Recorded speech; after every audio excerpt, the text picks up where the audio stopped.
everywhere you look. Corruption. We fight pointless wars over lies. Our future is in peril altogether. Wake up, America. You're in trouble. Martial law is already here. Expect an increase in military and police activity in the future. Wake up, America. You now under control by our tyrannical government. It is too late to complain. You should have complained at the beginning, when you had the chance. Now complaining will not make do. You have to rise up and expose everything. Wake up, people who are still in denial. The consequences of reality is here and now. Now it is time to get mad. I want you to get mad. This revolution will be the most chaotic and unprecedented in the history of mankind. The Civil War is here, America. Fight the elites. Learn to shoot a damn gun. Be ready what is to come. Do not miss 1 second of this video, as this is very important of any video. Spread the word. Burn it to a DVD, download it. Manipulate it, however. We don't care. We just need to spread the message out. All persons who are fighting against the New World Order, such as Anonymous, who has been working hard to take down the New World Order and expose everything. We are all in peril. If you think we are all safe, you must be mistaken. Not see, America is here, and it is time to take a stand. World War III is now, and the threat of nuclear war is imminent. Please wake up, and we call for Operation Wake the Masses. These events have been set up in succession, and now the New World Order is fast approaching, while Agenda 21 is now taking effect in America and throughout the world. If we lose this battle and fail to unite, then we allowed ourselves to get screwed down to the bone. Do not fall for one more trap. If you do, you will just be part of the problem Anonymous is dealing with. Global economic collapse is dangerously near. And for some of you, I cannot believe you are even sleeping well at night in the worldwide crises. I cannot even sleep well at night knowing my brothers and sisters around the world are in great danger, losing their substantial remaining freedoms we all have. This video will make you angry, weep, horrified. And this will serve as a biggest wake-up call of your life, and will change your life forever. Pay special attention to what you will see in the video. Martial law is here, and is only the beginning of this beta testing, before the military do go out and fight against us. How could some of you allow all this to happen and be so freaking scared if you protest? How disgusting, and how immoral you are if you let this happen. To those who are awake and aware of the corruption, it is important to wake up the remaining peoples who are still ignoring the reality, and it is time to go all out. We will show no more mercy. We will be aggressive in our fight. We will not stand down. We will not give up. This is the biggest fight in the Anonymous era and in human history. The world will remember, and will look back at us and may say, boy, they have fed themselves up, and how could they allow evil to take over that quick? There is no more time to waste on television shows. This is our future in peril here. If we stand down and do nothing, we will become forever slaves to these tyrants and the New World Order. Get armed. Get prepared. Get ready for the big one coming, and the big one is just at the door. When will you wake up? Realize this is what we are all facing together worldwide. Spread the message. Do not miss one bit of this video. Pay attention. We are Anonymous. We are Legion. We will never forgive tyranny. We will never forget what they have did to us. Too late, Illuminati, to even expect us. And time for you and your puppets to die and to be banished forever. Hi everybody, this is Lisa Haven, and I've got some pretty bad news that I have to share with you guys today. But here's our headline for starters.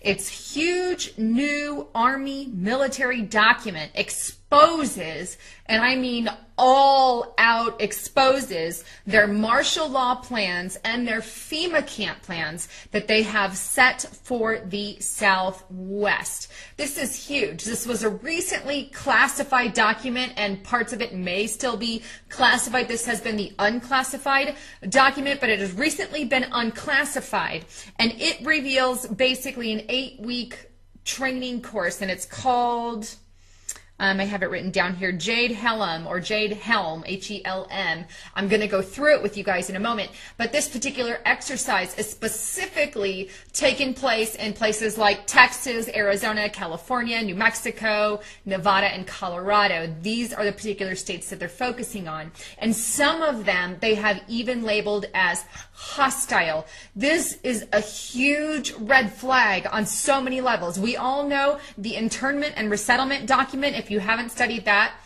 I highly encourage you guys to Google it. I've done quite a few videos on FEMA camps and the internment and resettlement document, not to mention the civilian labor camps, which are also a part of that. And I'll dive into some of that towards the end of the video. But for now, I want to dive into this newest document because we're in hell over high water. This is what it is. And I hate to say this, but this is some of the biggest news that I have covered yet, and probably the most dangerous. And it's not a whole lot of pages, so let's just dive right in.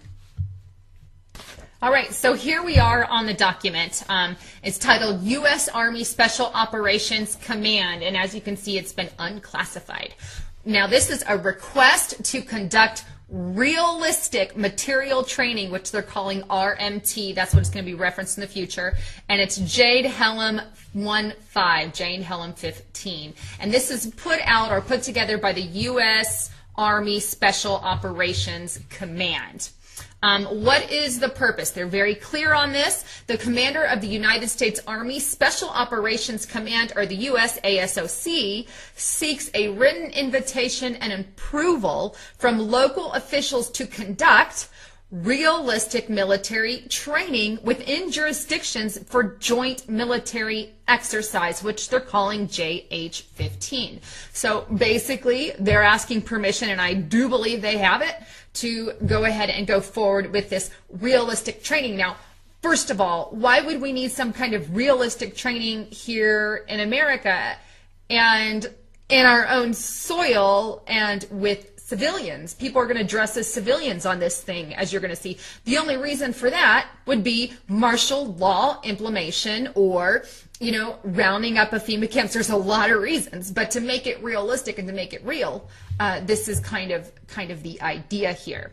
So what is, and here's where they get in a little more detail, but what is realistic military training? It says RMT is training conducted outside of federally owned property, meaning they want to use on our own soil outside of their own stuff. The RMT process is designed to ensure proper coordination between the Department of Defense representatives and local and regional authorities. It includes the following measures: risk assessment, medical and communication plans, MOU, MOA, and licensing agreement, including role players, legal review, ID of training staging areas, role players, airfield drop zones, for crying out loud, landing zones, letters of invitations behind from local officials, coordination with local, state, and federal law enforcement, meaning this is our military working with our PD, our local PD, our fire department, or whoever they need to work with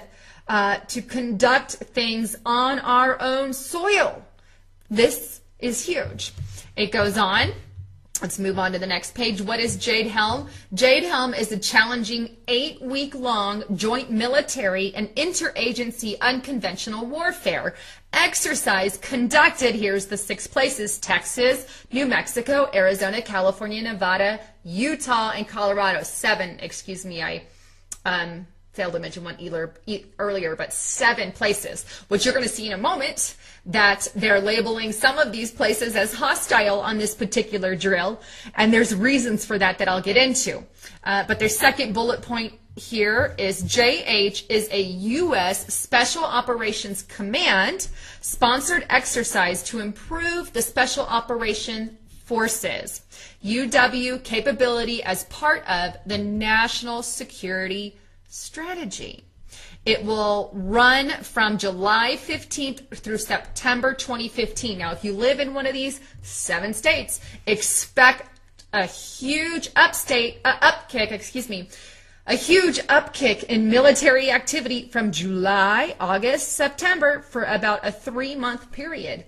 And that's huge. I live in one of these states. That's 3 months of crap that we could be hearing in the air and all kinds of military personnel and drills. Here's the thing. They're getting us used to military people being in the streets. That's martial law rule number one. That's the first thing they're doing.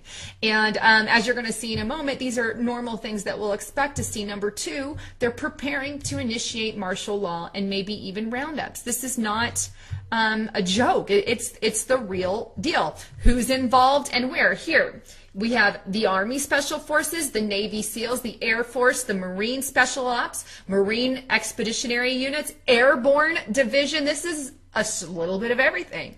Exercise locations. Here's their locations. So if you live in one of these counties, or I think some of them are town. We have Caldwell as a county. Some of these are, San Antonio, a city. But here we go. Bastrop, Smithsville, Big Springs, Caddo Lake, Caldwell, Cristobal, College Station, Del City, and College Station, their Texas A&M is in that area. El Dorado, Golad, I might be butchering that, Junction, Leakey, Menade, Mountain Home, San Angelo, San Antonio, and Victoria. So if you live in one of these counties, of which I actually grew up in one of these counties, so have a lot of contacts there. I'll definitely be keeping information on that. But there they go. They're going to be running them all around there. And so beware if you're in those areas and get ready for some action. Now here, this is pretty, this ticks me off. I'm sorry, I don't know how else to put that, but I'm rather upset. Here is where they actually list in red and blue and brown and light brown different hostile areas. For this particular example or drill that they're doing, they have listed Texas and Utah as hostile. Let me think about that for a moment. Probably the most pro-gun people live in Texas. Texas is very patriotic. They wanted at one point to secede from the Union. Texas has a lot going for them. A lot of patriots, a lot of Christians in that area. Why would Texas be targeted? Specifically for that reason. There's a lot of patriots there.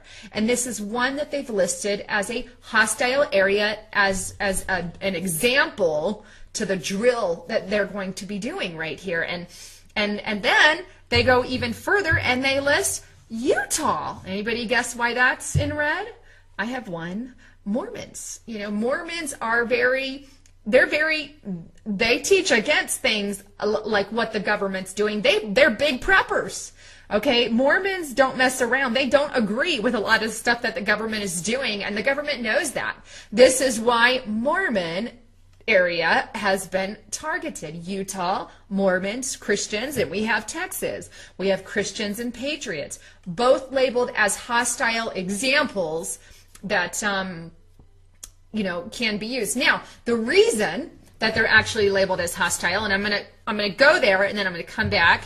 It says here, why Texas? Okay, yeah, good question. Why Texas? Why is it hostile? And I'm going to read this in a moment, but before I jump ahead on that, let me just explain some of the other states because it's going to tell you in a moment. But here they have permissive California and Nevada and Colorado, and then they have uncertain about New Mexico. Maybe they're friendlies, maybe they're not. And then they have Arizona leaning friendly. I'm not quite sure why Arizona is leaning friendly, but they have it labeled as such. But these are their different labels and different stations that they have around for a reason. Now moving on. Why is there red here? Why is this hostile? Why is this hostile? Good question. That needs an answer. Well, here's what they give. The United States Special Operations Command has conducted numerous exercises in Texas because Texans are historically supportive of efforts to prepare our soldiers, airmen, Marines, and sailors to fight the enemies of the United States. Huh. That's funny. So basically, they're going to use Texas because Texas is supportive of our soldiers, airmen. Pretty much all of America is supportive of our soldiers and stuff. What we're not supportive is martial law and a corrupt government doing things like that. But I beg to differ. You're not going to call an area hostile because they are nice to military. And you know, you can make the exclamation or the debate, oh, it's because, you know, they label them as a hostile area because they're openly accepted as taking that temporary label. Whatever, that's not the case. We all know that Texas is very anti, you know, what's going on in the government, and they're very pro-gun, and the government is very against gun. This is why they're on the list. Same thing with Utah, but they've deliberately put them as hostiles, including the entire southwest of the United States in preparation. This is what drills are for. There's no other reason. Drill is to prepare for some event that could happen in the future. Obviously, they think there is a big enough threat to impose martial law that they are going to have such a drill. This is huge, and this is an 8-week long drill. It's not no puny 2-day drill. It's 8 weeks. 8 weeks. And then it goes on to say, to hone advanced skills, the military and intelligence require large areas of undeveloped land with low population densities in order to, with access to towns. Texas, I guess, gives them that. They didn't say anything about Utah. The proposed area offers the conditions conducive to qualified training because of real obstacles to challenge the joint and IA personnel during planning and execution of their task. Challenges include operating outside the normal support mechanisms, adapting to unfamiliar terrain, operating in and around communities where anything out of the ordinary will be spotted and reported. Locals are the first to notice something out of the place.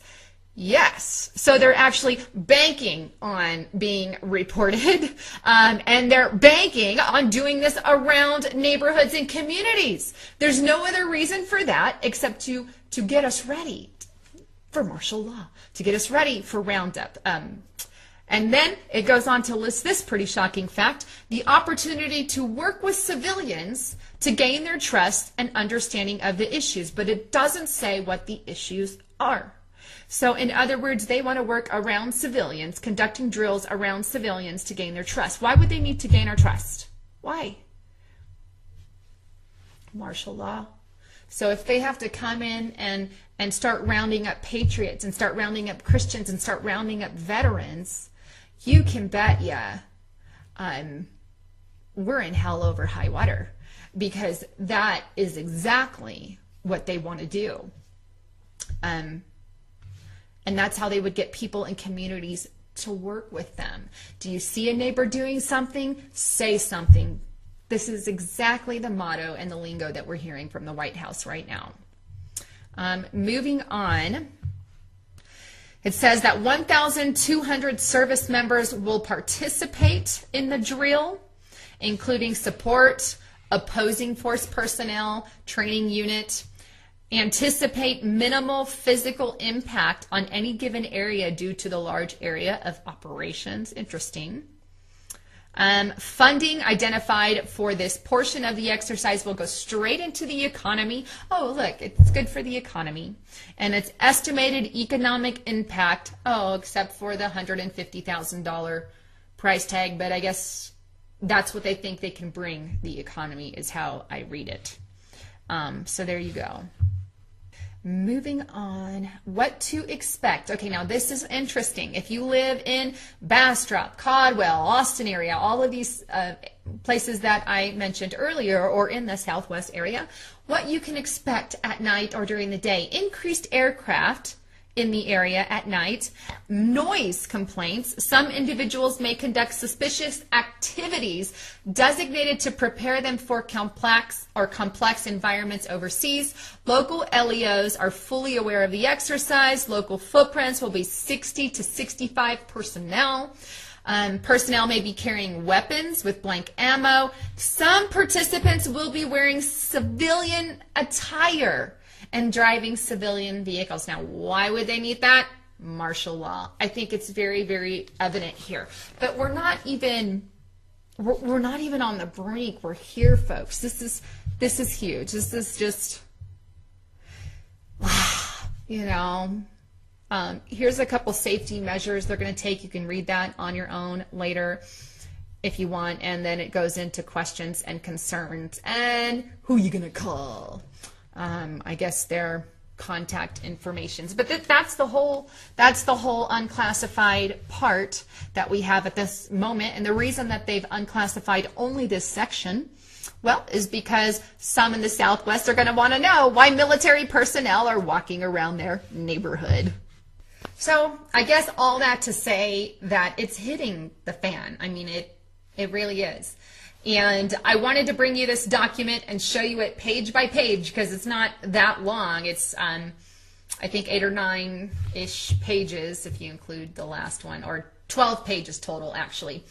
But anyway, this is a huge red flag. Now, what I want to do is just, I said I would kind of briefly touch on a few documents. Let me pull them out because I got them here. And the first one, you guys have seen this before. It's the Internment and Resettlement Operations document. I've gone through this on numerous occasions, but just to hit a couple briefs on that page, there's actually diagrams on it that show what the FEMA camps and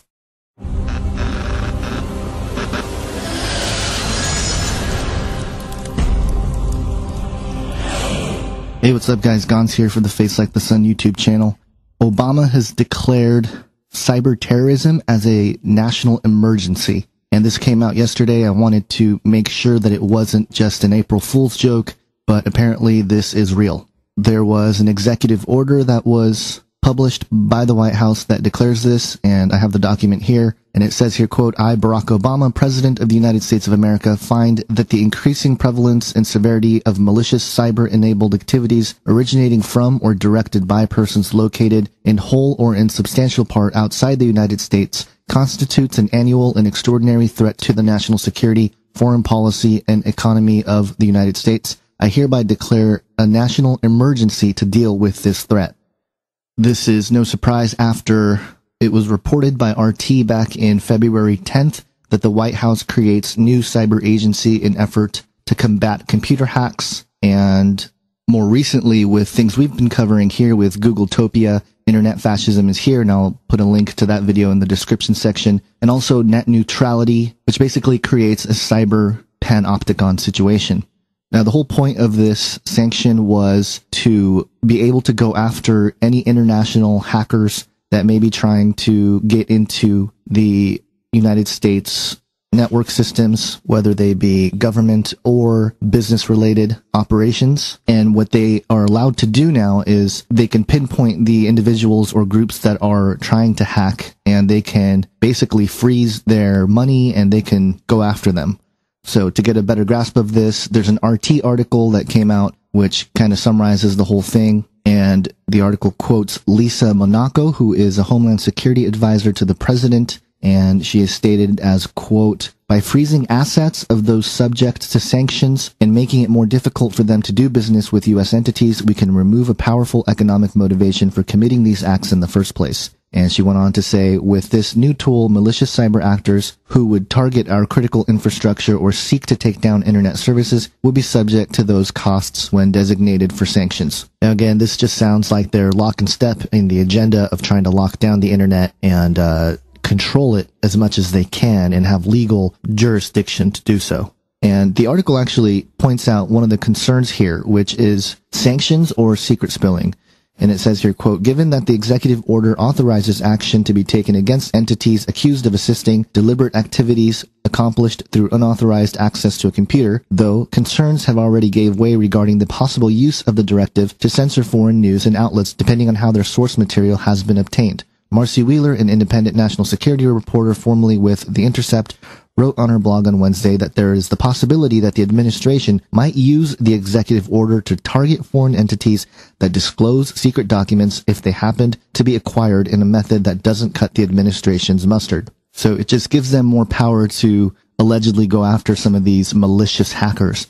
A couple problems with this, though, and again, the article points it out. This article is really good. I will link it to you guys. First off, this doesn't account for the number of hacking that's going outward. The United States government or, either independent or government hired hackers from the United States going into other nations and, pulling up documents and things like that that are probably illegal to do. It doesn't address that issue. But also, it says here, aimed at United States activists, question mark. Andrew Weave Aurenheimer, a 29-year-old computer hacker who was sentenced to prison for disclosing a security vulnerability that affected AT&T and Apple, added that the administration's latest order may be ineffective given the realm in which cyber actors operate today. And he states, quote, the measure would have been something to pass in the 90s when technologies for irreversible currency transactions didn't exist. As it stands, this is just going to hasten the advance of Bitcoin's adoption of criminal enterprise. Courts cannot seize Bitcoin without seizing the keys, which are held in countries hostile to United States enforcement arms. Obama's administration continually attempts to give the impression they're fighting foreign cybercrime, but every single indictment seems to be aimed at United States activists. I was falsely imprisoned by the Obama administration and tortured for legitimate and lawful public criticism of his corporate allies. Before passing more regulations, his administration should do their duty of making amends to me for the terroristic violence it performed upon me. So there you go. The concern is not just this national threat to America, but just within our borders, people that may be trying to get into government documents and things like that. If they hack or if they are exposed in some way, they are able to go after them, and they're trying to control the distribution of information. I mean, this is pretty clear that that's what's happening. You wouldn't declare a national emergency if there wasn't some sort of reason to allow the White House to go after individuals or groups that may be threatening to them, you know, because ultimately when they do stuff like this, they don't have necessarily the best interest of the Americans in mind. They have the best interest of the corporate government in mind. And of course, cyber terrorism is probably just another excuse for the corporate war machine that is the United States to continue all of this wars and rumors of wars. So I will leave links to a couple of these articles in the description section so you can do your own research on this, but I wanted to bring to your attention that the agenda continues to lock down the internet, and this is just another step. They're fighting crime at the expense of your freedoms. Thanks for watching, guys. God bless. Welcome to the Basic Video Show. I am your host, Ted, from beautiful Chico, California. Well, we have a crazy day going on right now. We have Obama declaring a national emergency because of Russian plutonium being sold and enriched. And also we have the Brits supposedly having special forces on the ground invading Syria right now. There's supposedly massive gunfire. And this is just a crazy day. So we have a brink of World War III, and then we have Obama trying to clamp down domestically to blame the Russians, because the Russians are going to protect Syria because that's one of their allies, along with Iran. It's just a crazy day. But no matter what, we have to look at this and say Obama has declared a national state of emergency, basically putting all control under his offices. Because we have the Obamacare vote coming up, and we have the Fast and Furious vote against Eric Holder coming up. And what better time when you're losing it all to throw all your cards on the table and say, hey, I'll just declare a national emergency and just call it a day. I'll forfeit everything. I'll forfeit Congress, and you can't say nothing because I'm the dictator-in-chief. At the same time where all of his programs are falling apart and he's being exposed for different catastrophic whistleblowing events every single day. We have cops calling in on the Alex Jones show, nearly crying, saying that there's supposed to be exercises in St. Louis to confiscate guns, and that they might need air coverage from the military. We have all this going on, and we have the financial collapse of Europe. Really, what is not going wrong right now? Do you really feel safe in your house? I feel safe in my house. I don't live in fear. But really, looking at this massive influx of just crazy news every day. The average person, if they didn't know what was going on, if they started just all of a sudden pay attention, they would be running for the hills. They'd be sitting at grocery stores buying 100 gallons of water at once and just hair on fire. We have George Soros coming out trying to say that the euro's falling apart when we already know that. We have bank downgrades. But the real issue at home is we have the Obamacare vote coming up, and we have the contempt charges against Eric Holder, which Obama declared that they can't look at it. So why you waste your time if I can just come in and say, nah, you're not going to look at that. I don't want you to look at that right now. I want you to focus on this. If you don't look at it, everybody will get a music card. Don't look at the evidence for Fast and Furious. You'll get a free car and music cards and plush bunnies. I'll give everybody tens of thousands of dollars right now if you just don't look at the evidence. But the evidence is there in black and white. He says he didn't know about it, but he was saying straight up and on the news talking about it. These guys are all guilty as hell, and they need to cover up their crimes somehow. What better way than declare a national emergency on something that totally does not relate to national security when Russia is in the news basically screaming at Obama saying, "What the hell are you doing, you psychopath?" Remember last week when everybody was saying, yeah, Putin gave Obama a tongue lashing for like 20 minutes. Yeah. And then next week, what does he do? He declares a national emergency against Putin. While Putin is in Israel, there's British forces on the ground trying to go after Syria. It's just a crazy day, and we need to dissect this and really take a hard look at this and say, why is he blaming Russia all of a sudden? Why is he saying that he is declaring a national emergency over something that Russia is doing, when a national emergency basically relates to what's going on the United States actual soil itself?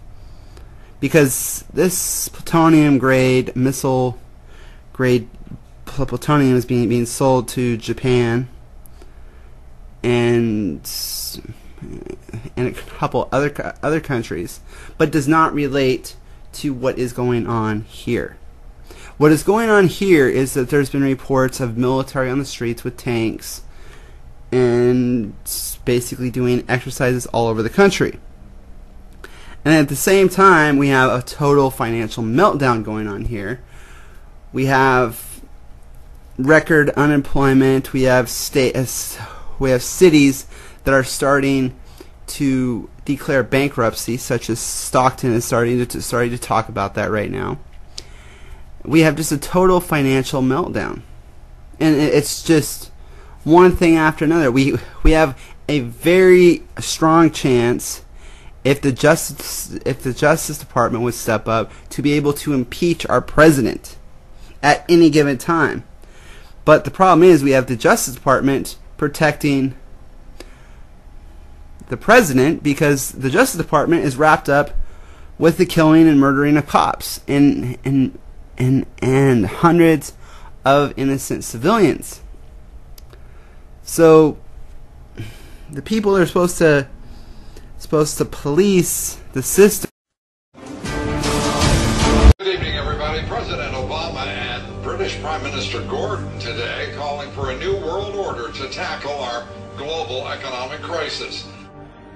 It's been a long time coming, but tonight, because of what we did on this day, in this election, at this defining moment, change has come to America.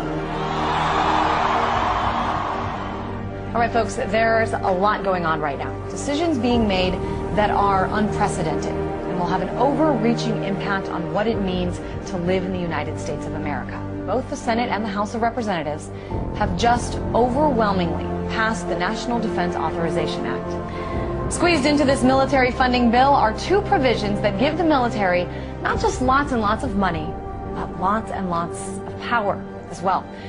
A new generation of surveillance drones could soon be watching us all. The Federal Aviation Administration is expected to announce plans to expand the use of domestic drones in American airspace. Well, get ready to look up at the sky and see drones hovering above. As of now, unmanned aircraft could only be used by military airspace and by certain law enforcement agencies. But this week, Congress passed a bill that would allow for commercial and private use of the drones. I have two words for you: predator drones. You will never see it coming.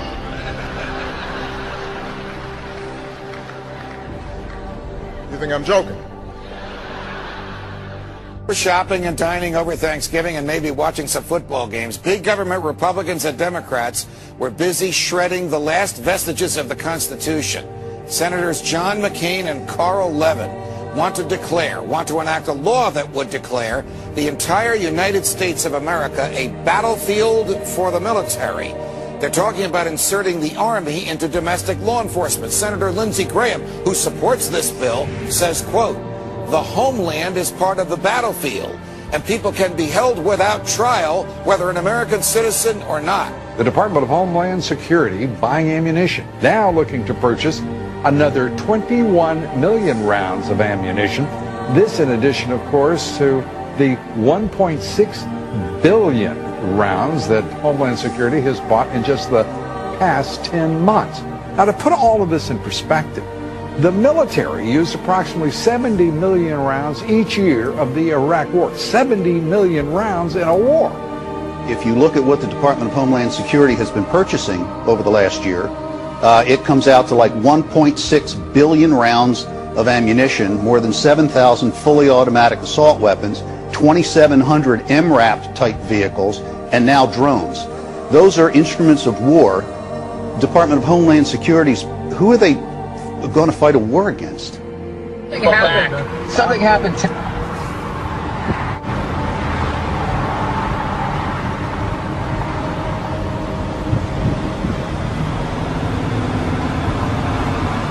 Robert Whitaker, the Tactical Supervisor for El Paso SRT for Homeland Security Investigations. Well, we have our big vehicle out here. It's an armored vehicle. It's an MRAP vehicle. It's mine resistant, ambush protected is what it stands for. This is what we use to deliver our team to high-risk warrant services. The affirmative task we have now is to actually create a new world order. Important breaking news out of Boston: a pair of bombings rocked the finish line at the historic Boston Marathon. It was never meant that we would have this gigantic police force from the federal government. I mean, we had martial law up there. FBI and all these agents coming in and closing things down, going to people's houses. Do we close down cities because there's 10 murders over the weekend in Chicago? We don't do that. But here we close down a whole city, not even allowed to go to a baseball game. I mean, I think it's very, very scary when I look at some of those pictures. The military likes to perform war games, so that's why we're seeing military on the streets practicing. They are actually practicing. The tanks that we see on the streets and the National Guard patrolling neighborhoods and the practices that they're doing with our local police department, this is all in preparation for martial law, so that when they do actually lock down the country, they've got everything secured. But I think what we're starting to see, for anybody who is objective at all, is we're seeing a totalitarian system now unveil itself. And ever since essentially 9/11 happened, it's been more and more of these draconian measures that are leading us right down the road to martial law. Particularly to hear President Obama claim the power to keep people in prison indefinitely with no charges against them, no conviction, no sentence, just imprisonment. It's particularly stunning to hear him make that claim in the middle of a speech that was all about the rule of law. This last week, the U.S. Congress passed a bill which repeals posse comitatus, which means that we have now institutionalized and codified martial law. Right now, the battle against terrorism involves all of us. Everybody in this country is a potential terrorist.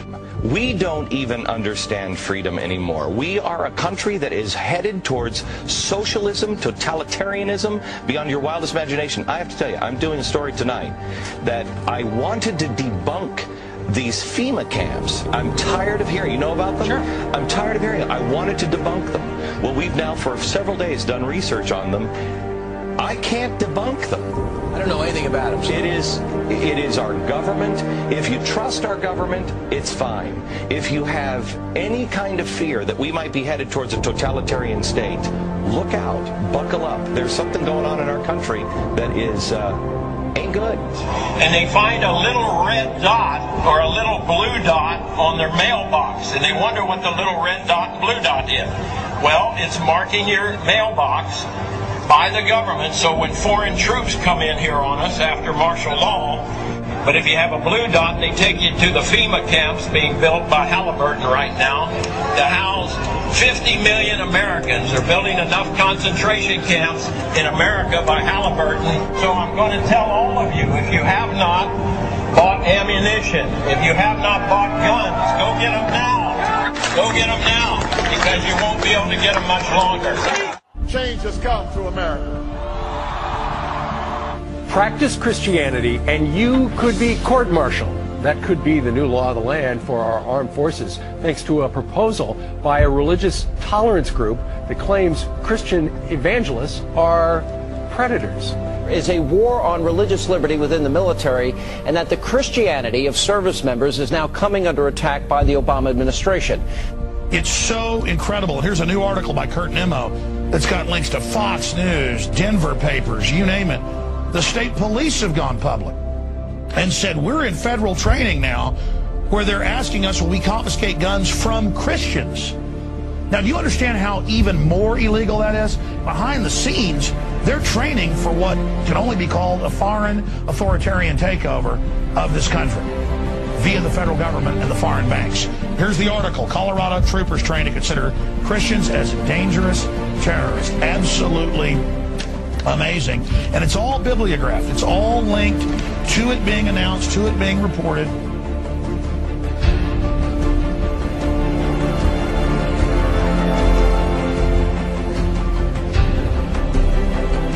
The company has now implanted 2 workers with microchips to monitor their movements, causing some to charge invasion of privacy. The company says it's merely a layer of security beyond key cards and clearance codes. I don't get one of those soon. Well, joining me now is Lance Ulanoff, editor-in-chief of PC Magazine. Lance, this sounds like some freaky science fiction book. Tell us what this is about.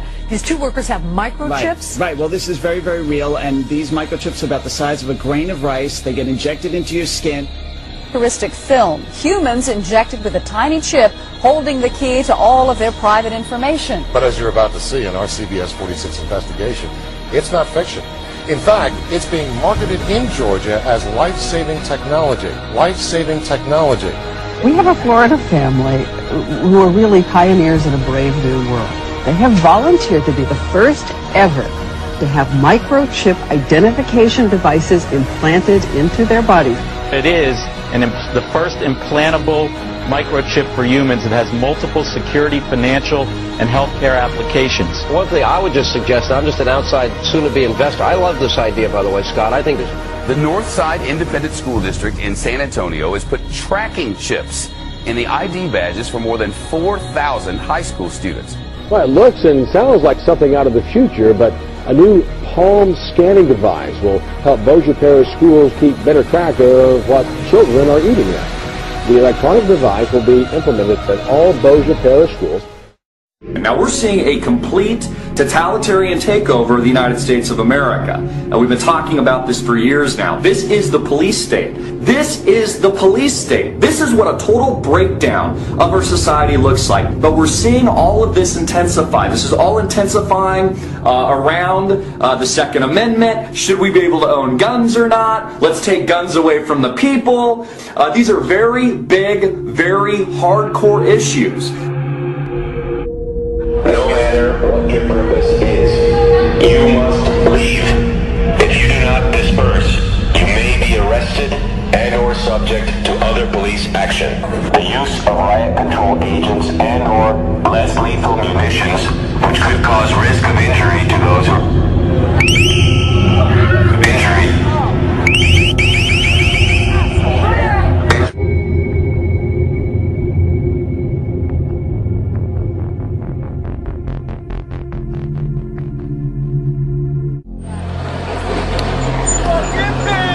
Wall of police now moving in.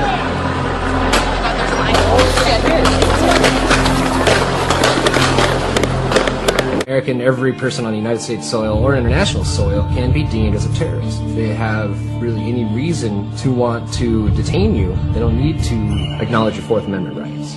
It's what supported things like the Patriot Act and now the NDAA and the ever-encroaching police state. By order of the City of Pittsburgh Chief Police, I hereby declare this to be an unlawful assembly. I order all those assembled to immediately disperse. You must leave the immediate vicinity. Urban military training exercises are becoming an increasingly common sight in many U.S. cities. The Department of Homeland Security has spent the past year acquiring more than 1 billion rounds of high-performance ammunition. Do these developments suggest concerns over a potential terrorist attack? Are they preparations for widespread social upheaval? Is there perhaps something even more sinister underway? There's an insider at the Department of Homeland Security who described urban warfare training as, quote, desensitizing exercises all across the U.S., adding that, quote, we're being prepared for mass civil unrest in major U.S. cities. DoD will be expected to help when we're requested.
If we don't act now, we're going to lose all our rights. And I'm not trying to scare anyone. You don't have to believe what I'm telling you. You can look it up for yourself.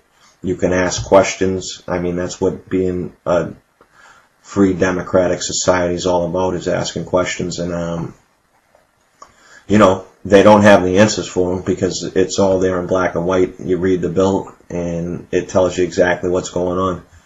So, and if enough people start questioning, then they're going to have to rescind the bill.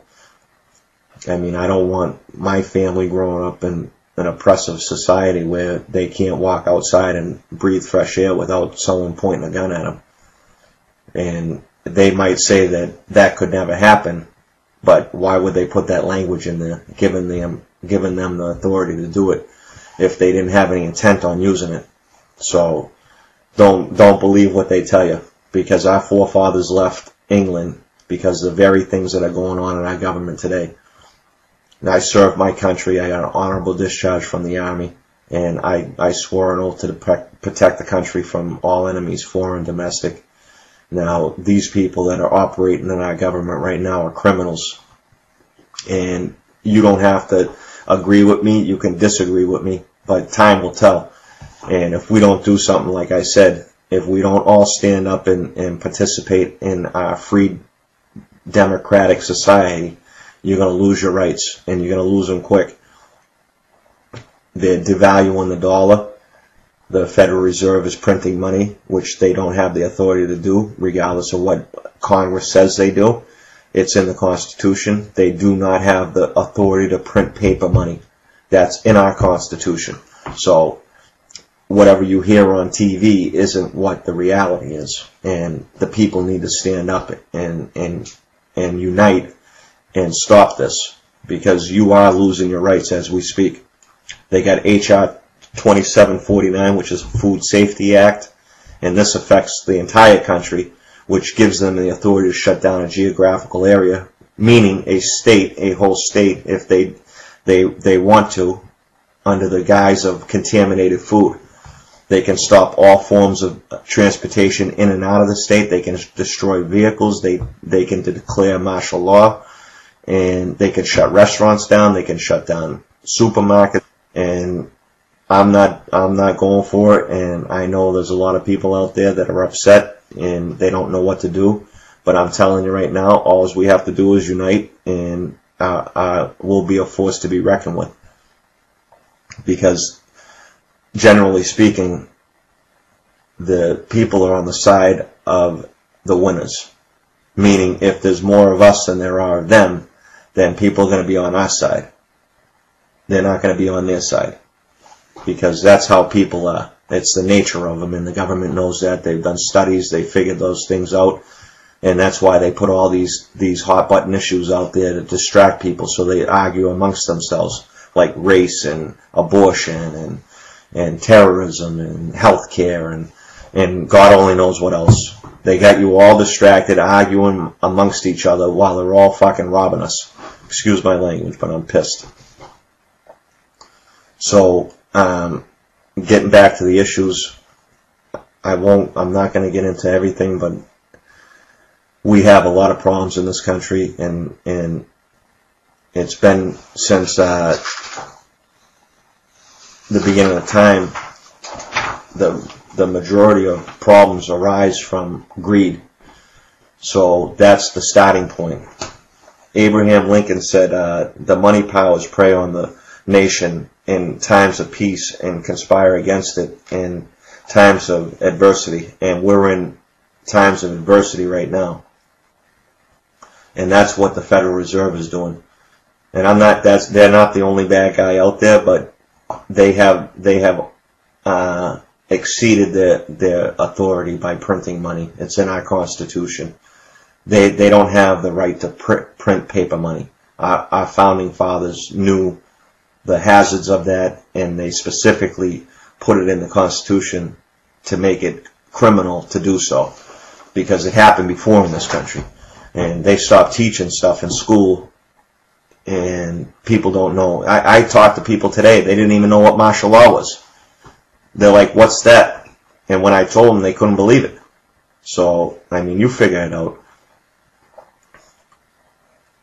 I mean, people have to wake up, and it's unfortunate, but we're at a point right now that if people don't wake up, they're going to lose everything that they fought for and struggled for all these years, and not to mention all the things that our forefathers fought for and died for this country.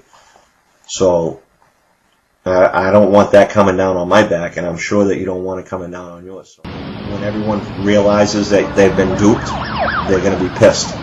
And that's why they put all these laws in place, so that when people do realize, it'll be too late for them, and they won't have anything to say about it because they'll be locked up or shot. Because if you open your mouth against the regime, that's what happens to you. Just ask Saddam Hussein's people. And I'm not saying that we're living in one at this particular moment, but we're heading fast towards it.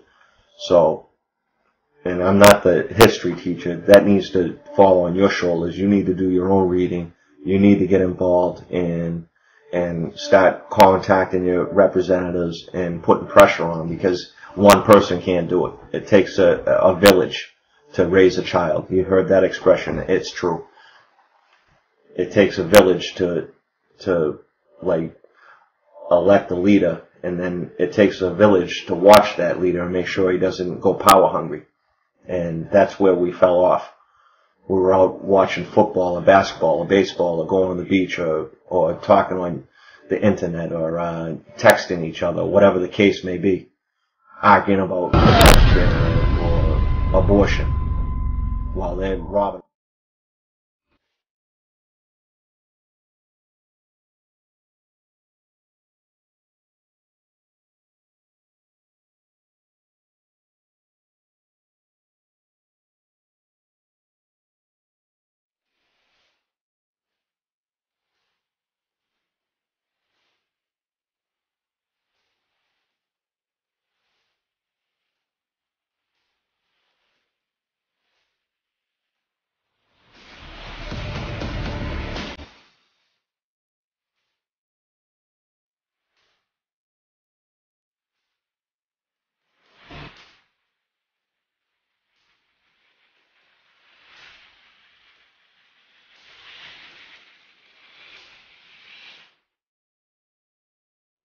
Ever reasonable to restrict constitutional freedoms in the name of fighting terrorism?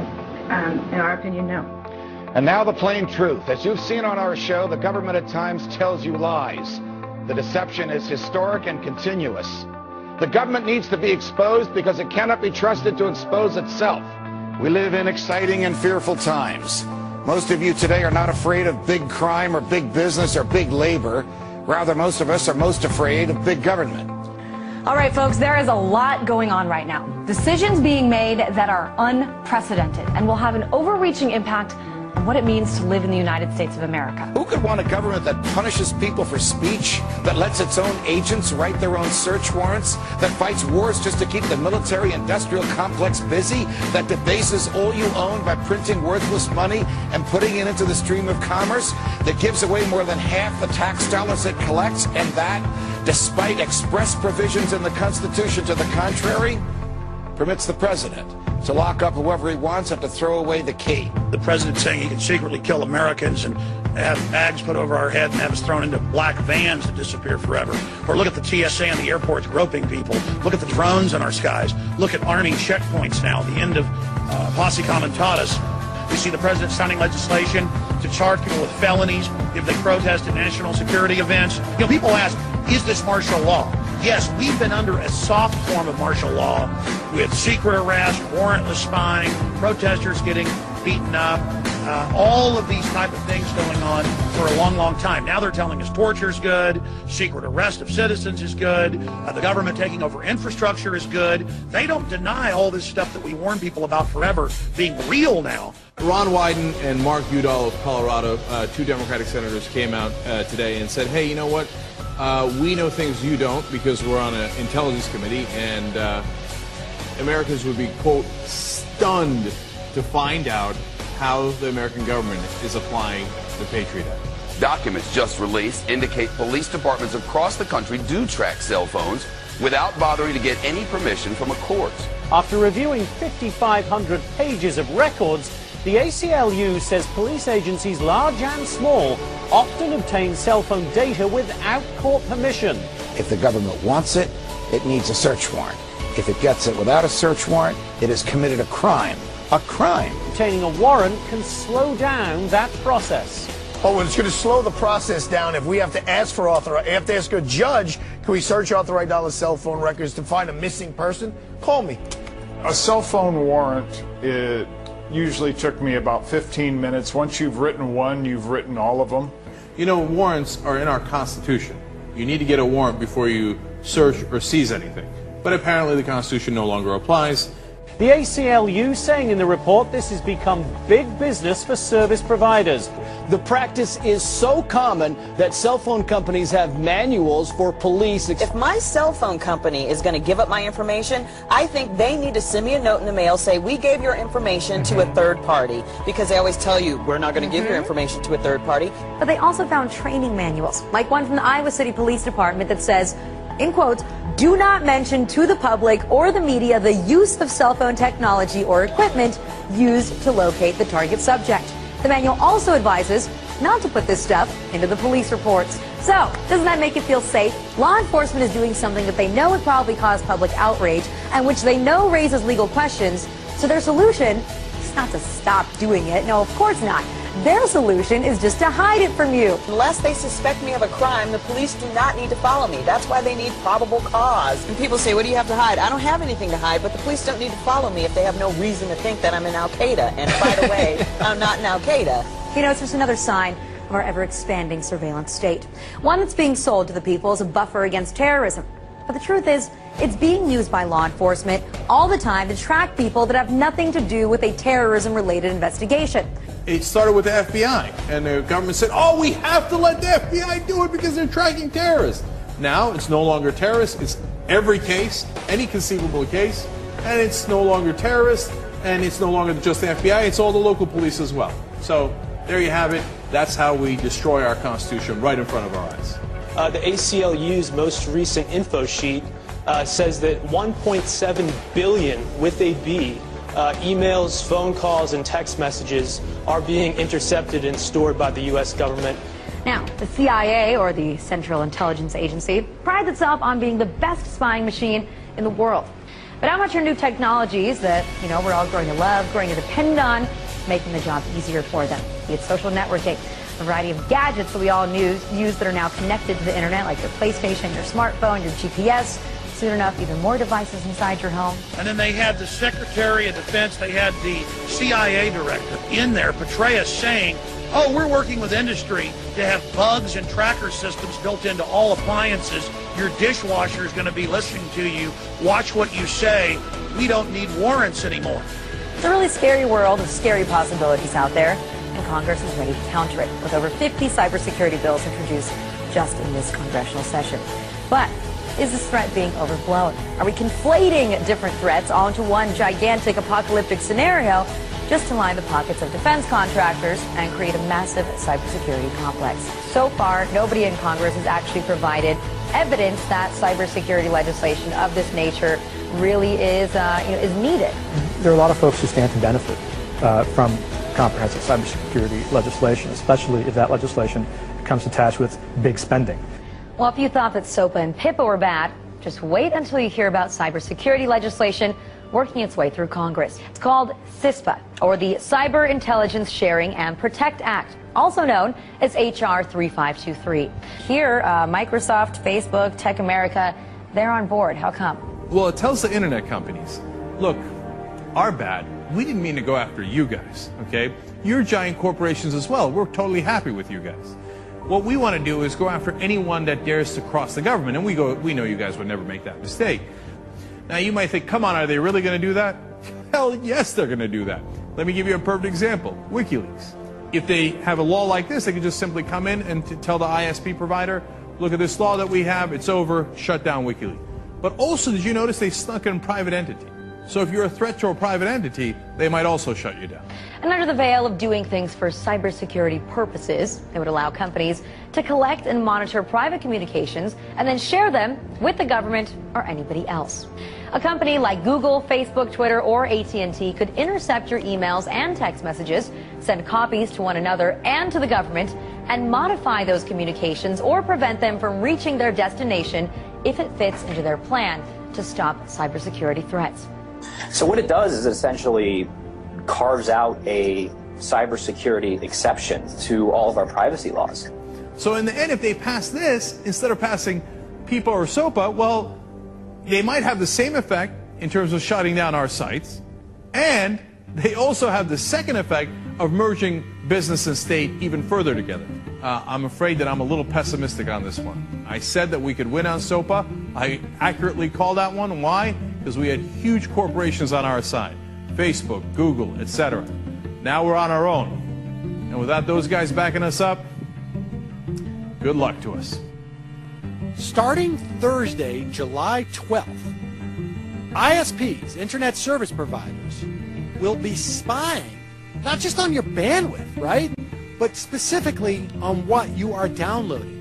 You are giving them an unfettered, unchecked right to cut off your service based upon the claims of copyright holders who have been shown time and time and time again to make false claims. And there's no recourse for you. Well, I think that online piracy is a red herring. These transnational content companies make more money than ever. Look at how much money is made from legitimate music downloads via iTunes. They're making a fortune, literally, billions of dollars every year in legal download revenue.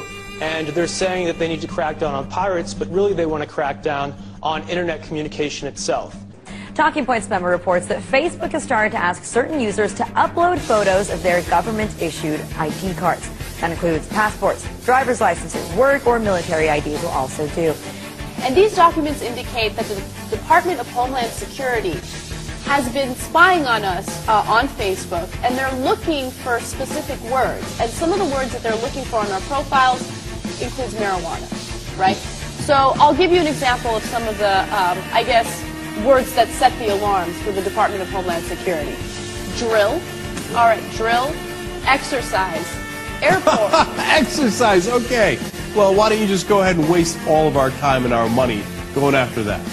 Airport, drug, narcotics, cocaine, and marijuana. But once you create these things, they grow out of control. They do. And Big Brother just keeps on rolling on. I mean, we live in a police state at this point, with the police enforcement spying on innocent people without absolutely no probable cause. This is just another example of that. Not only is your every move on Facebook now being posted for your friends to see, but Facebook might still be watching even after you log out. Sure. So over the last few decades, we've increasingly come to entrust third parties with our private data.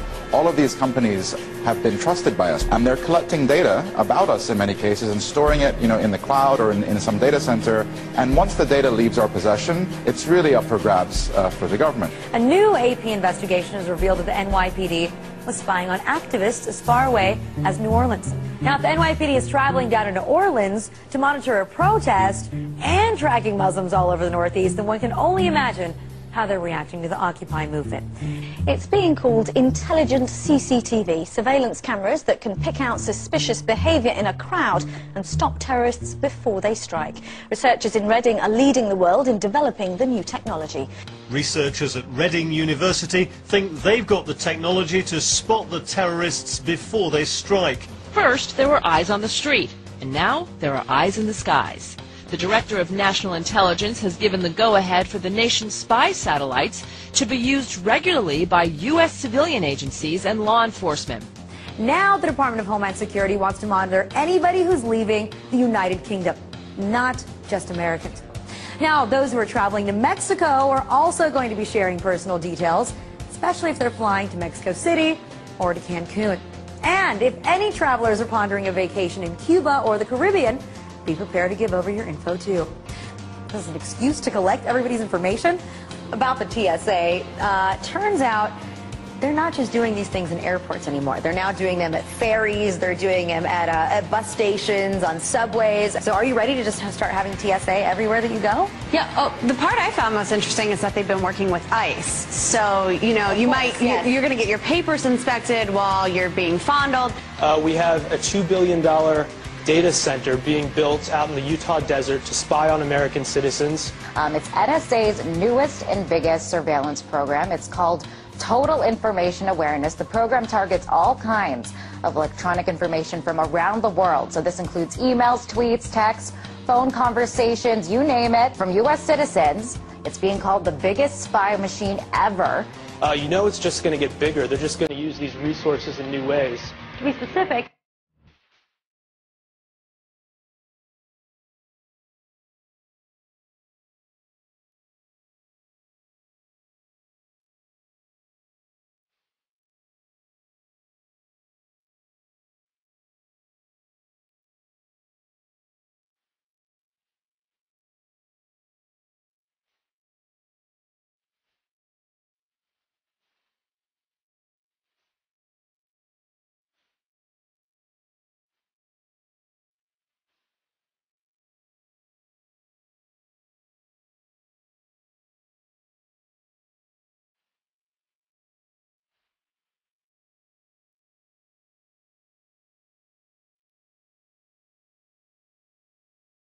After all, I have not gotten any more mail, any more emails on any other subject than this one that is before us today.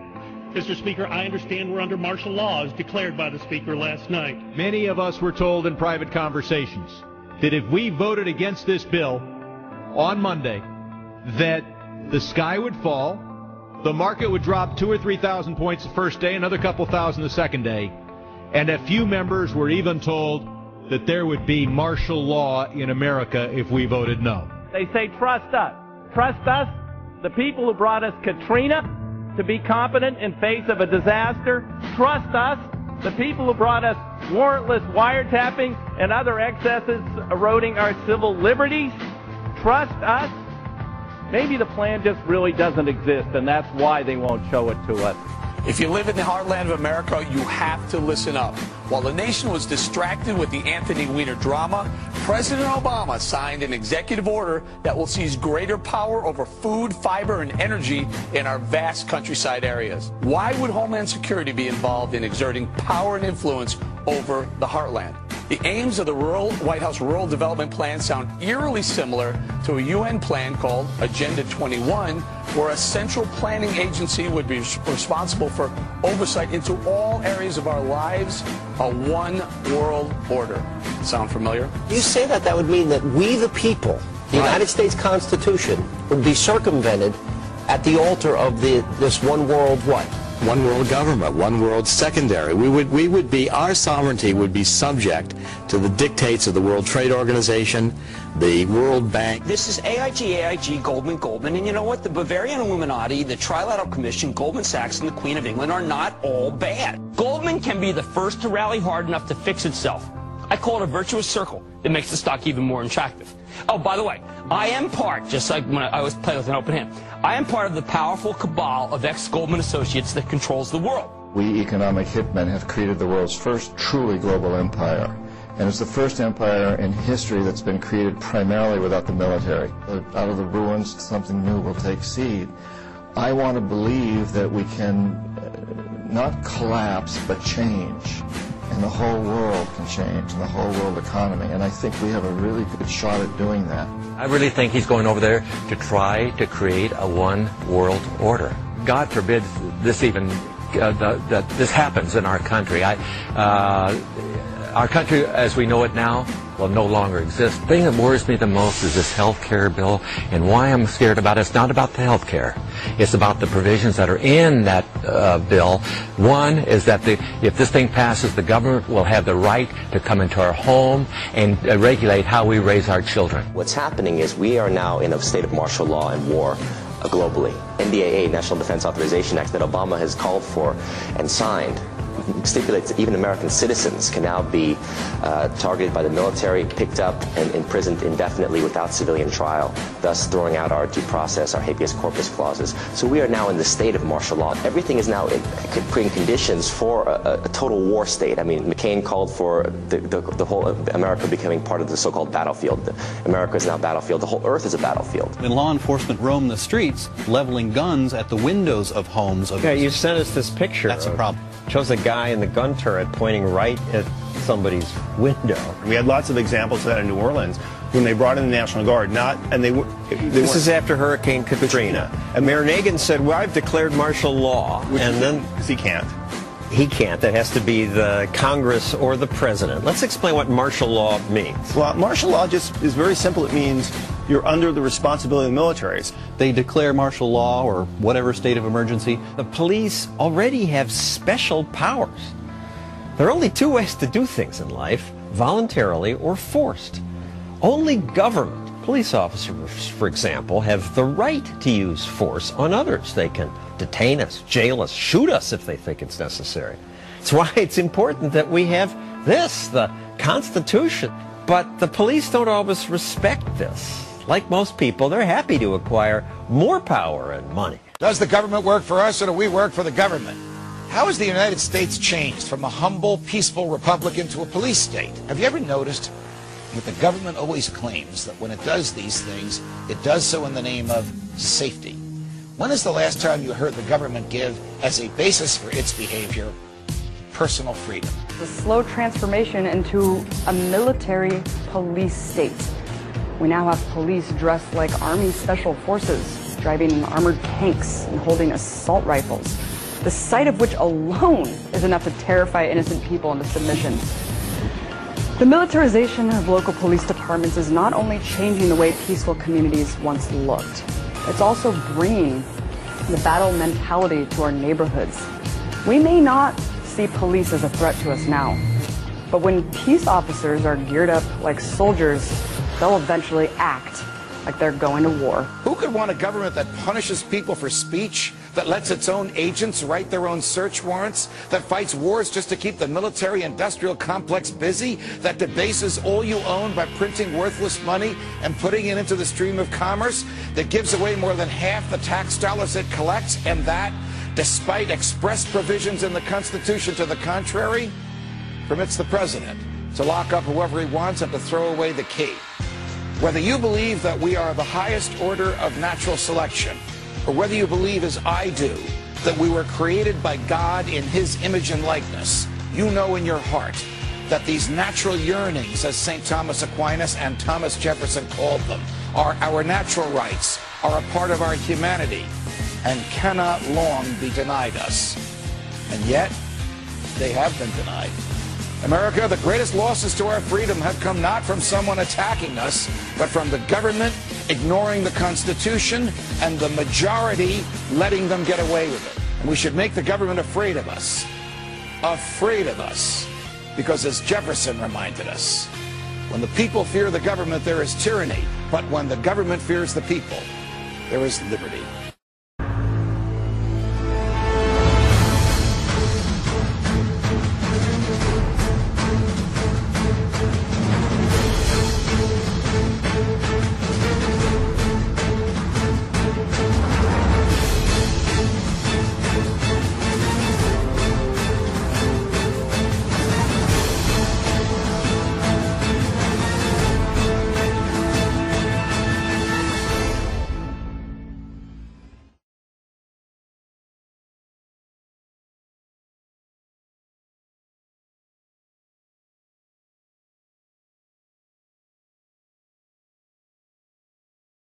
Hi, everybody. This is Lisa Haven, and I've got lots of information that I want to cover today. I literally have piles of stuff on my desk here, so excuse me if I have to rumble through some of that. But I've got various things that I want to cover, but to hit it kind of in a nutshell as far as the topic, I would say that it's the globalist agenda that has been in play for years. This isn't something new. It has been in play for even decades. And not only that, but evidence and proof and hardcore documents that prove that America is basically going to hell in a handbasket. I'm going to cover everything from, our Second Amendment issues to a CIA document, and you guys are going to love this, back from 1974, that basically proves the depopulation agenda even started then. But to dive into that later, here we are, Agenda 21, and even more so, so much on the forefront. But before I get ahead of myself, let me start with some of the main goals of the elitists, those in power, those are in our leadership all across the world. But one of those goals, and these are in no particular order, but I know that there's attack on all these things. The first one is control of the internet. This is a major goal right now. We all know that net neutrality just got passed or put through by the FCC, and that is basically making the internet into some type of utility. And this is a major issue because, as we're going to see in the future, that's just one small step to taking away the rights that we currently have on the internet. And basically what they're doing with the net neutrality is they're fixing a problem that doesn't exist. Why are they doing that? Because they want control. They already have control of major parts of our life, and they're already stealing control through companies like Facebook, who shares information, and Google, who also, collects data on everyone. Both of those are very tongue-in-cheek with our government. On top of that, other things that I want to mention is there are threat warnings of a cyber attack from people like Janet Napolitano. We have Obama making statements. We have the FBI sending out warnings. We also have the director of the NSA who had said stuff about a possible cyber attack, which could go, you know, any particular way. But if you guys Google any of this stuff, you can find some of these quotes on there from these people. But all that to say that if they are warning us of a cyber attack, could it be that some kind of false flag, covert operation that's blamed on another group of people, probably terrorists in this case? But we know the government is behind the false flag. Could there be a false flag attack on our internet in order to control it?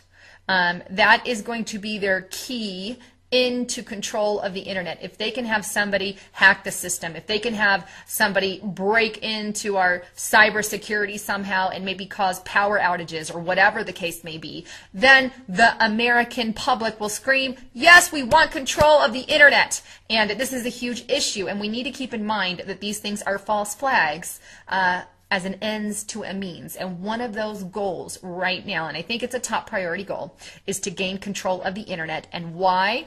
Obviously for the power. And second, they want to control media, like me, like other YouTubers out there telling the truth, like, you know, organizations like Before It's News, like Depka Files, like Alex Jones, like they want them all shut down. And that's kind of the agenda there. Another goal, and I'm going to actually show you some clips here, because if you want to check out anything on net neutrality, just check out my YouTube videos on that. But the second goal is gun confiscation and killing, basically, really, you know, killing our Second Amendment rights. This is a huge thing with the White House right now. We know recently Josh Earnest, the White House secretary, or the White House press secretary, excuse me, he made a statement about guns recently. And let me just play that clip for you real quick. So give me just a sec. All right.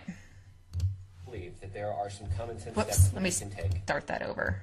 Kind of started in the middle. Okay.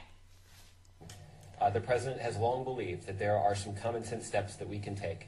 Common sense. And when I say we, I mean the federal government, including Congress, that we can take to ensure that we're protecting the Second Amendment rights of law-abiding Americans, while also taking some common sense steps to prevent people who shouldn't have guns from getting them. We're talking about an ATF proposal that's being considered through its standard process, and it's open now for public comment. And that we are looking at additional ways to protect our brave men and women in law enforcement.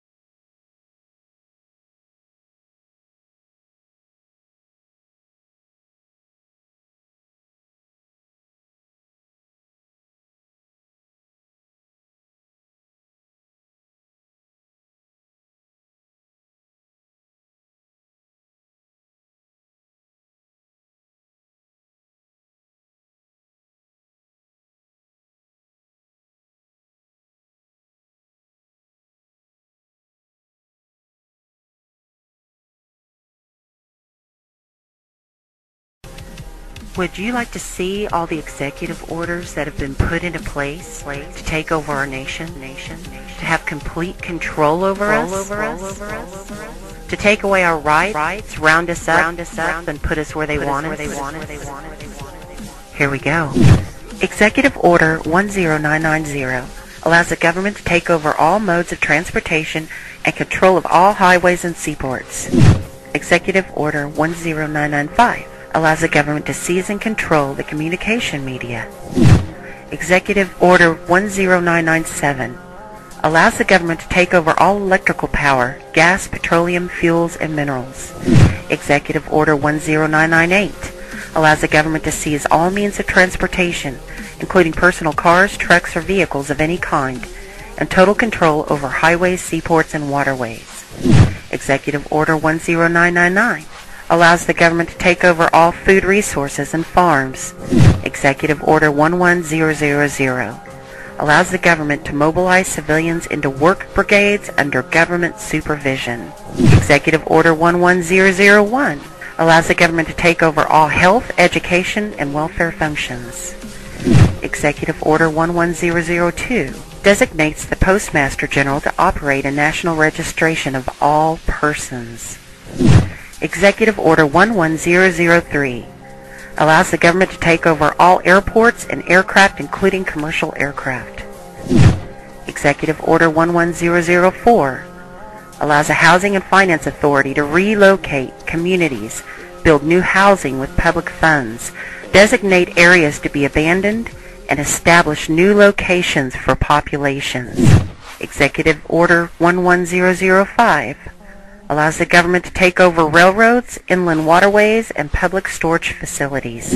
Executive Order 11051 specifies the responsibility of the Office of Emergency Planning and gives authorization to put all executive orders into effect in times of increased international tensions and economic or financial crisis.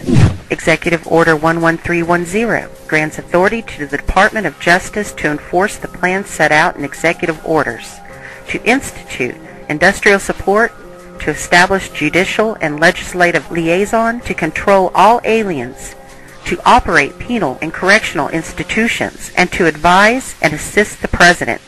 Executive Order 11049 assigns emergency preparedness function to federal departments and agencies, consolidating 21 operative executive orders issued over a 15-year period.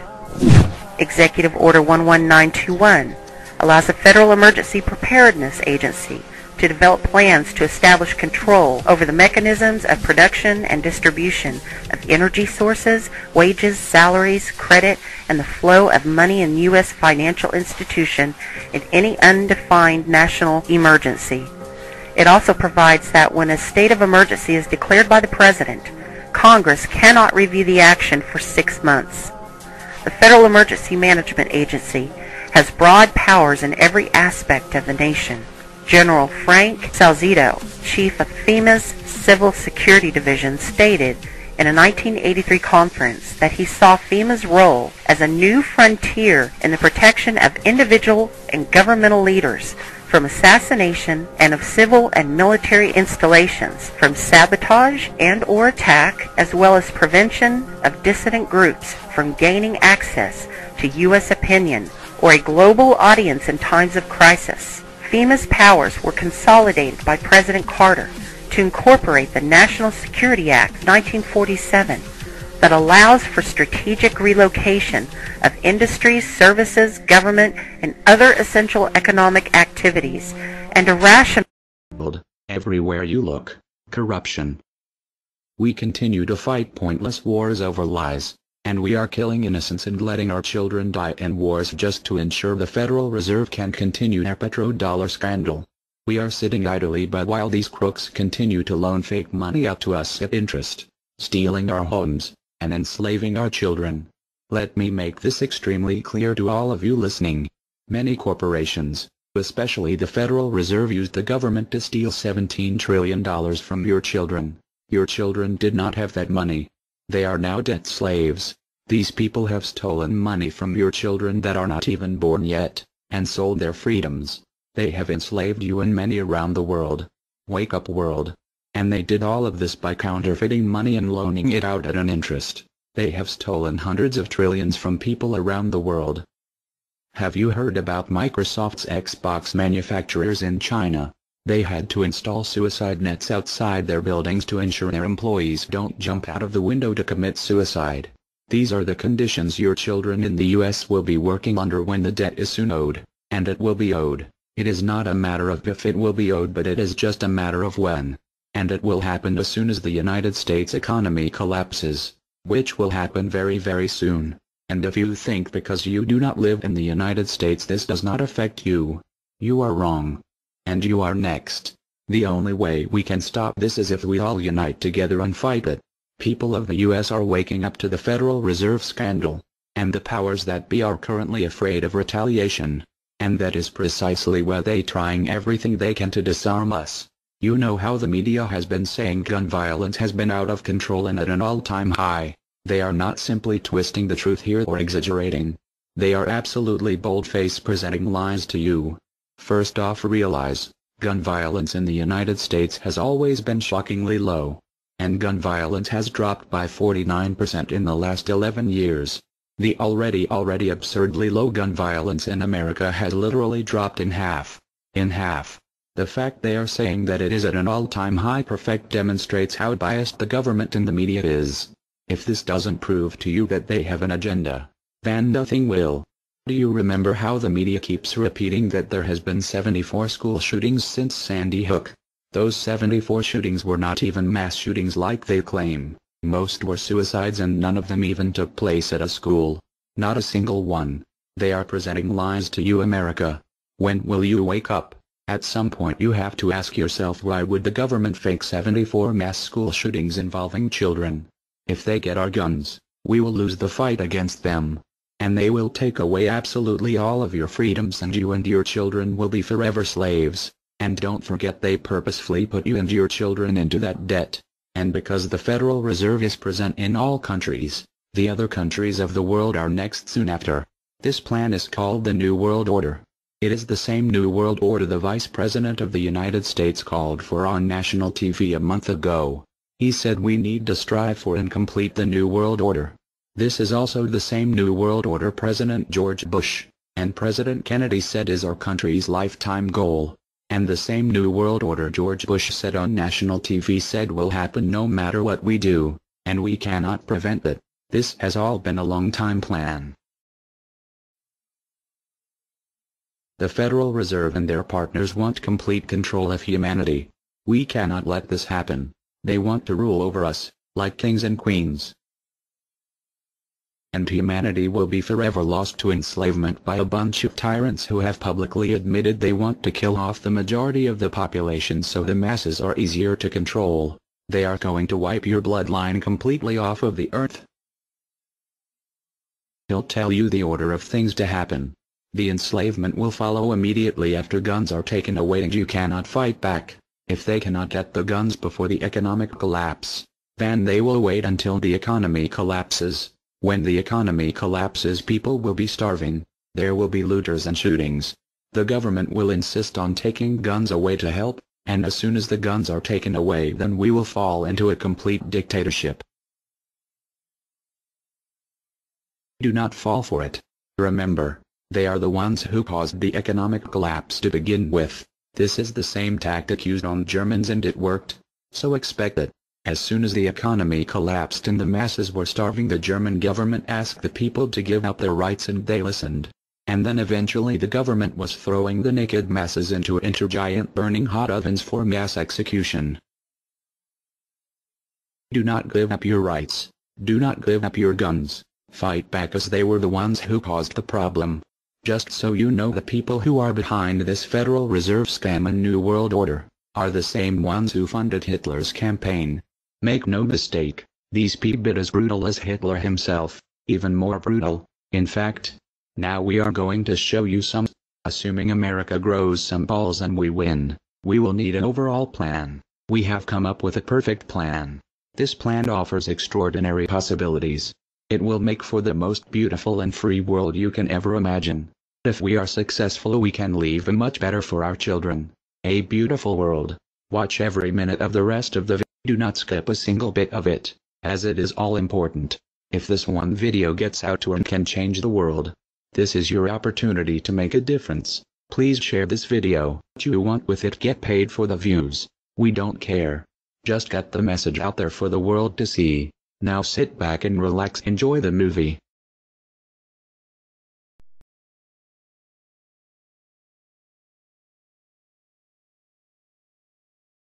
To you? Makes perfect sense. Okay. Anybody else want to throw anything out at us? Sir? I think you're an anarchist, so you don't know it yet?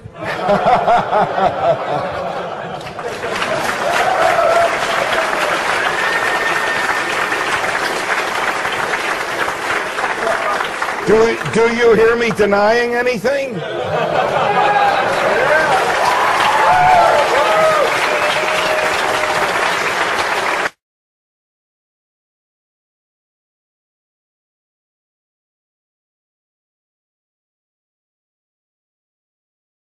Many people, when they hear the word anarchy, think of chaos and mayhem. So they assume that an anarchist must be in favor of disorder and violence. That is the complete opposite of the truth. Most objections and complaints about the anarchist or voluntarist philosophy are not actually about the philosophy itself, but result from people misunderstanding what the philosophy is all about. To illustrate a few points, we will use the example of two fictional islands. Authoritania, where there is a ruling class or government, and Anarchia, where there is no ruling class of any kind. We will use these islands to examine several common misconceptions about anarchism. Lots of people think anarchy means every man for himself, or survival of the fittest, or the absence of any social cooperation or organization. They think that anarchy means everyone has to be self-sufficient. This comes from the false assumption that some kind of government is necessary for any organization to occur. Whether it's part of a republic, a democracy, a kingdom, or a dictatorship, a ruling class issues orders called laws and punishes anyone who disobeys them. That is not cooperation. That's domination. It's one group forcing its will on another. Authoritarianism can be used to force people into organized patterns, but that does not mean that people are incapable of organizing their activities without being forced. The most productive and useful examples of organization that we see today are anarchistic in nature. No one was forced to build the grocery store you go to. No one was forced to produce or sell anything in it. Everyone involved in the vastly complex operation of growing your food, transporting it, displaying it in the store, and selling it to you, everyone involved participates voluntarily, working in exchange for money. You and all the other store customers choose freely which store to go to and what to spend your money on. This purely voluntary arrangement allows for an amazingly complex degree of organized cooperation without anyone being coerced to participate.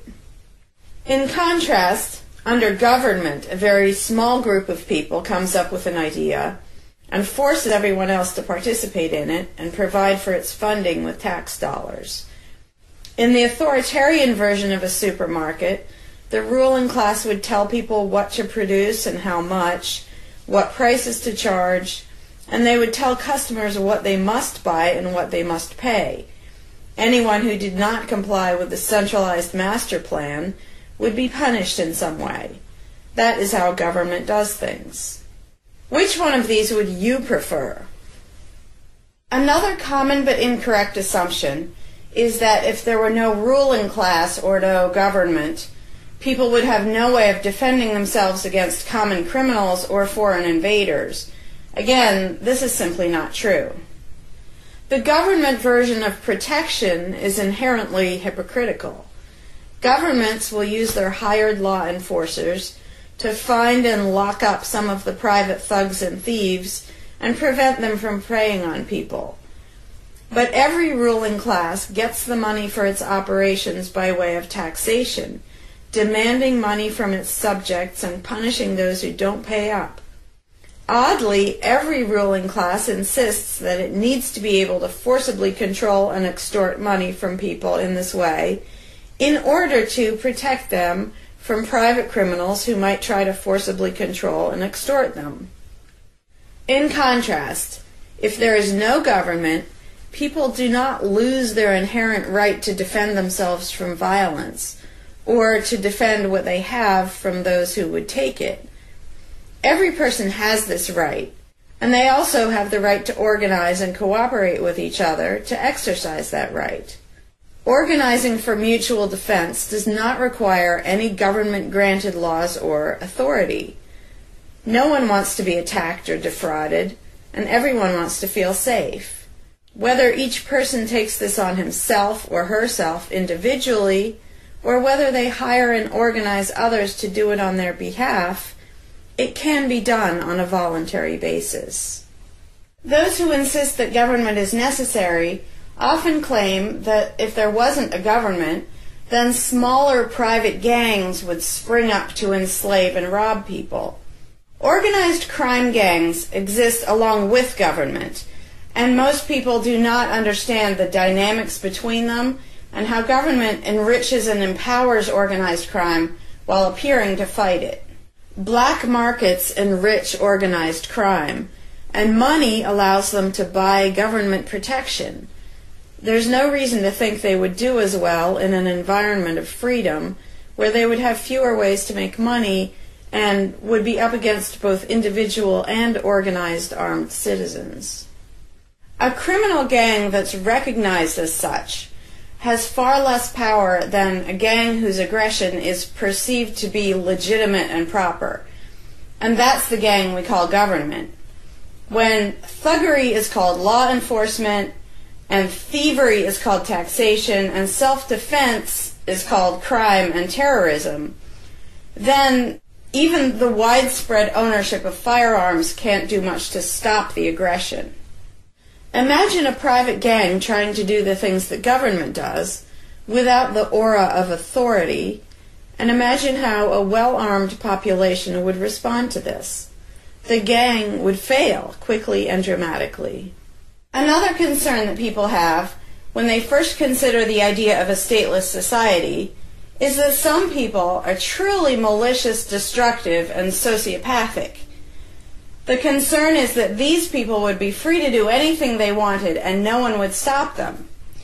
But this concern is again based on a basic misunderstanding of human nature. Wherever we have a government ruling class, we still have freelance thieves and thugs who are not deterred by the laws of the politicians. In some instances, they're stopped by force by the police, or they decide not to commit a crime for fear of what the police might do to them. What makes this deterrence work is not the legislation or the official badges, but the simple threat of harm to the sociopath. It really makes no difference whether the threat comes from the police, or another citizen, or even another criminal. A sociopath doesn't care about laws or social rules. He cares about avoiding pain and hardship for himself. This is still true when a government ruling class is not involved at all. If the intended target of a would-be carjacker pulls out a gun, it doesn't make any difference to the carjacker whether that person has a badge or whether there's a law against taking people's cars. Discouraging nasty people from hurting others does not require special authority, only the ability to use defensive force.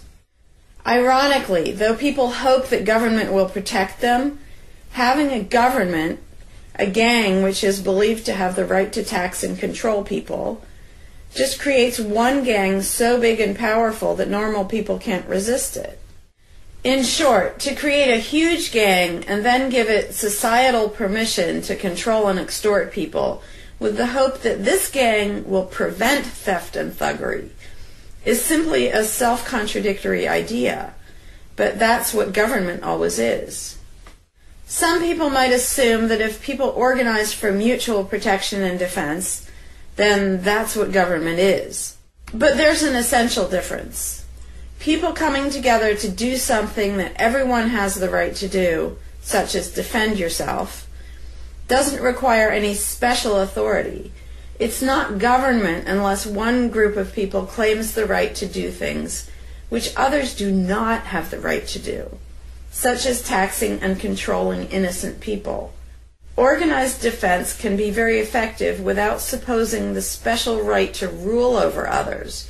In other words, without being government. In contrast, governments rob the people they rule of far more wealth than private crooks could ever manage, making the idea of a protector government ridiculous. Another common objection to the idea of a stateless society is the notion that, if not for a group of lawmakers telling the rest of us how to behave, we would all behave like stupid, irresponsible, violent animals. This claim implies one of two things. Either we normal people have no idea what is right and wrong unless and until politicians tell us, or the only reason we want to do the right thing and coexist peacefully is because politicians told us to. A quick examination of your own motivations will show you that neither of those things is actually true. It's particularly odd to make this argument in a society where politicians are voted into power. If the people and are just stupid, violent animals, why does almost everyone want government to keep the peace and protect the innocent? Would a population of vicious, heartless, evil people try to elect good people to keep the evil people in line? Obviously not. The goodness and the desire for order and peace comes from us, not from the lawmakers we vote into office. The same holds true of everything that government does. If people are so short-sighted and selfish that they can't be trusted to voluntarily organize and raise money for whatever they deem important, then how can those same people be trusted to decide who should be in power? The implication is that the average person can't be trusted to run his own life, but can be trusted to choose someone to run other people's lives. Government is really not a civilizing influence. It's actually an uncivilizing influence. People who would never personally rob their neighbors constantly use the government to do it for them by way of taxation. People who would never dream of trying to control minute details of their neighbors' lives think it's just fine to vote for politicians to do it instead. Government gives everyone the opportunity and encouragement to rob and control other people without risk. So government, rather than serving as a check against the imperfections of our nature, instead drastically amplifies our greed, irresponsibility, and malice towards other human beings by giving us a legally acceptable and risk-free way to interfere with the lives and choices of our fellow men and women. Government brings out the criminal and busybody in everyone. In contrast, in the absence of a ruling class, people would lose their ability to ask lawmakers to interfere with their neighbors' lives. And we would not have law enforcers who could avoid responsibility for evil deeds by claiming that they were just following orders. Throughout history, far more theft, assault, oppression, and even murder has been committed by those acting on behalf of a supposed authority than by anybody else.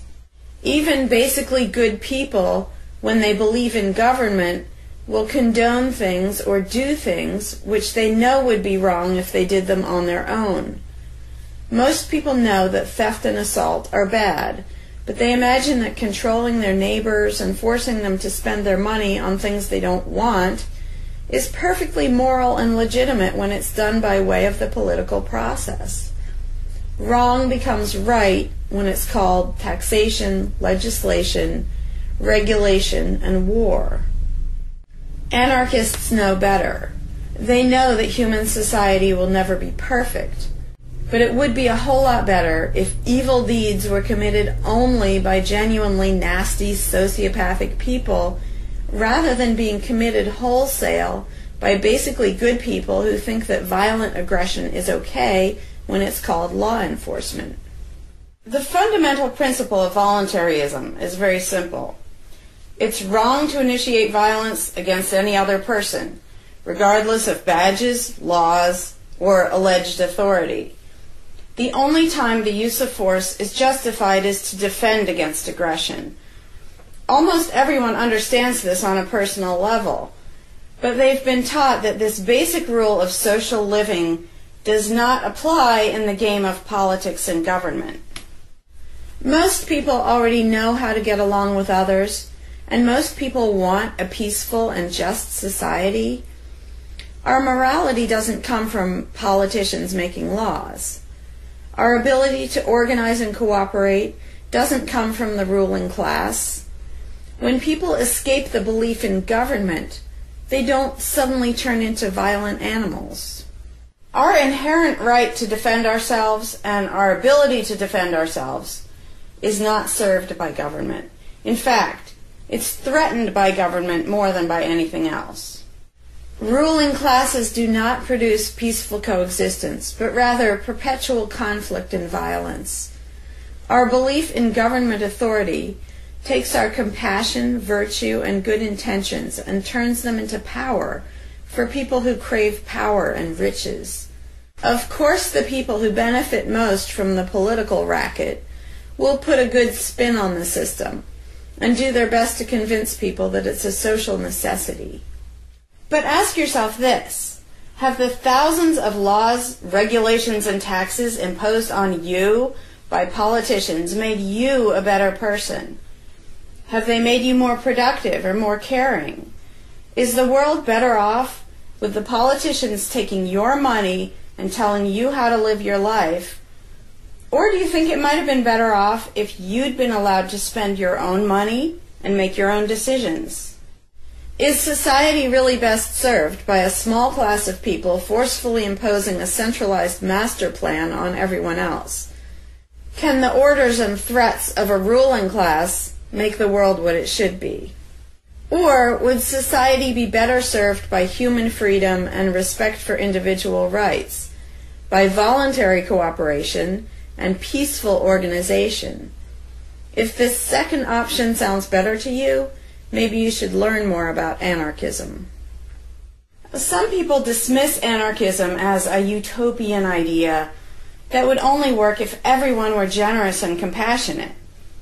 Obviously, everyone is not generous and compassionate all the time. But these people need to look at the other side of the coin. If people are too stupid, greedy, and malicious to be free, aren't they too stupid, greedy, and malicious to be trusted with power over others? Whether people are inherently good, bad, or some of each, giving a person power over others is not going to make that person better. In fact, power has historically been known to corrupt people and make them worse, whereas the discipline imposed by the equal freedom of everyone else brings out the best in human nature. Most people today think that we need some form of government because they mistakenly believe that obedience to authority makes us all more civilized, moral, and peaceful. In reality, it has always done exactly the opposite. Everyone knows that governments can be corrupt, abusive, inefficient, counterproductive, even tyrannical. But most people assume that the way to fix that is to get the right people into power. People have spent centuries trying to create a good society using different kinds of ruling classes, different legal structures, different ways of choosing the rulers, and so on. But every governmental construction has resulted in freedom and riches for some, and oppression, violence, and poverty for others. What if, instead of deciding what the throne should look like and who should sit on it, all people of goodwill embraced the non-aggression principle? What if, instead of looking to a ruling class to impose our values on society, we embraced the concept of self-ownership?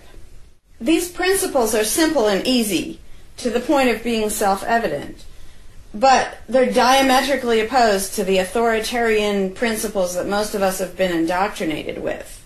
Anarchism does not mean chaos and violence, or every man for himself. Having no government does not mean having no morality, no organization, and no cooperation. Simply put, anarchism does mean that no one is your master and no one is your slave. And that's all it means. Themselves have no moral code and no conscience.